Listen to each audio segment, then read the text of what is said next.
നമസ്കാരം, news prime മലയാളത്തിലേക്ക് സ്വാഗതം. തെരഞ്ഞെടുപ്പ് കമ്മീഷൻ അധ്യക്ഷനായ ജ്ഞാനേഷ് കുമാറിനെ ഇംപീച്ച്മെന്റ് നടപടിക്ക് വിധേയമാക്കാൻ പ്രതിപക്ഷം തീരുമാനിച്ചു കഴിഞ്ഞതോടെ, അതായത് ഇന്ത്യ മുന്നണി തീരുമാനിച്ചു കഴിഞ്ഞതോടെ കേന്ദ്ര മന്ത്രിസഭ അടിയന്തര യോഗം കൂടുകയാണ്. നിർണായകമായ തീരുമാനം ഉടൻ തന്നെ എടുത്തില്ലെങ്കിൽ അത് മന്ത്രിസഭയുടെ അസ്തിത്വത്തെ തന്നെ ബാധിക്കും. മന്ത്രിസഭയുടെ കാലാവധി തീരും മുമ്പ് തന്നെ ഈ ഭരണത്തെ തകിടം മറിക്കുന്ന രീതിയിലേക്ക് രാഹുൽ ഗാന്ധിയുടെ നേതൃത്വത്തിൽ ഇന്ത്യ മുന്നണി ഒരു മഹാ പോരാട്ടം തന്നെയാണ് നടത്തുന്നത്. ഇന്ത്യ രാജ്യത്ത് ഇന്നേ വരെ കണ്ടിട്ടില്ലാത്ത പ്രക്ഷുബ്ധ പരിപാടി സംഘടിപ്പിക്കാൻ അവരെ കൊണ്ട് ചുരുങ്ങിയ നാളുകൾ കൊണ്ട് തന്നെ കഴിഞ്ഞിരിക്കുന്നു. അതിനിടയിൽ ജ്ഞാനേഷ് കുമാർ വെല്ലുവിളി കൂടി നടത്തിയതാണ് രാഹുൽ ഗാന്ധിയെയും പ്രതിപക്ഷത്തിനെയും ഏറ്റവും കൂടുതൽ ചൊടിപ്പിച്ചത്. അഹങ്കാരത്തിന്റെ വാക്കുകളാണ് ജ്ഞാനേഷ് കുമാർ പറഞ്ഞത്. അതായത് തെറ്റ് കാണിച്ചു എന്നത് പകൽ പോലെ വ്യക്തമായിട്ടും അവിടെ കിടന്ന് ഉരുളുകയാണ് ജ്ഞാനേഷ് കുമാർ.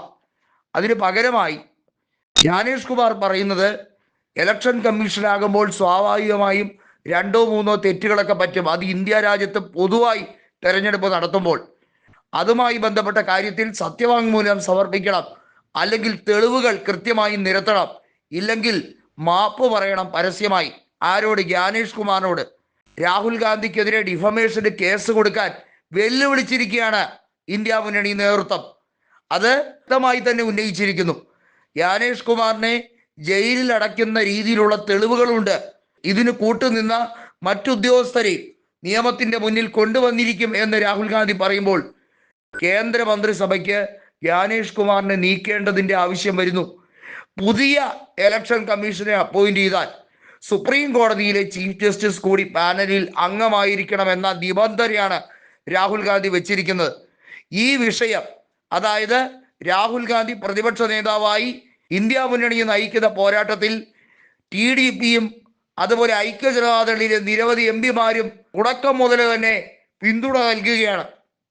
അവർ ഒരു വോട്ടെടുപ്പ് വന്നാൽ, അവർ അവിശ്വാസ പ്രമേയം ഉൾപ്പെടെ വന്നാൽ പ്രതിപക്ഷം കൊണ്ടുവരുന്നതിനെ പിന്തുണയ്ക്കില്ല എന്ന് ആര് കണ്ടു? അത് വ്യക്തമായി മനസ്സിലാക്കിക്കൊണ്ടാണ് ജ്ഞാനേഷ് കുമാറിനെ ആ സ്ഥാനത്ത് നിന്നും ഒഴിവാക്കാൻ BJP നേതൃത്വം മന്ത്രിസഭാ യോഗത്തിൽ തീരുമാനിച്ചിരിക്കുന്നത്.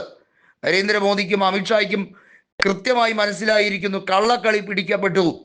വാരണാസിയിൽ ഉൾപ്പെടെ ഒരു ചെറിയ മുറിയിൽ 200-250 വോട്ടുകൾ നരേന്ദ്രമോദിക്ക് എങ്ങനെയാണ് കിട്ടിയതെന്ന് ലോകം മുഴുവൻ കണ്ടുകൊണ്ടിരിക്കുകയാണ്. നരേന്ദ്രമോദി തോൽക്കേണ്ടിയിരുന്ന ഒരു മണ്ഡലത്തിൽ പിന്നീട് വോട്ടെണ്ണി കഴിഞ്ഞപ്പോൾ ലീഡ് ചെയ്തതിൻ്റെ ഗുട്ടൻസാണ് ഇപ്പോൾ എല്ലാവർക്കും പിടികിട്ടിയിരിക്കുന്നത്. ഗുജറാത്തിലൊക്കെ ഏകാധിപത്യമാണ്, അവിടെ കള്ളത്തരങ്ങളാണ്. കള്ളവോട്ടുകൾ ലക്ഷങ്ങൾ എണ്ണിച്ചേർക്കപ്പെടുന്നു എന്നുള്ള ആരോപണം ശരിവെക്കുന്ന തരത്തിൽ പുതിയ തെളിവുകൾ പുറത്തു വരുന്നു. ഇതിന് ഒറ്റ മാർഗമേ ഉള്ളൂ, ജ്ഞാനേഷ് കുമാറിനെ എല്ലാത്തിൻ്റെയും കൂടി ഉത്തരവാദിത്തം കൊടുത്ത് രാജിവെപ്പിക്കുക. ജ്ഞാനേഷ് കുമാർ ഒട്ടും സമ്മതിച്ചു കൊടുക്കുന്നില്ല.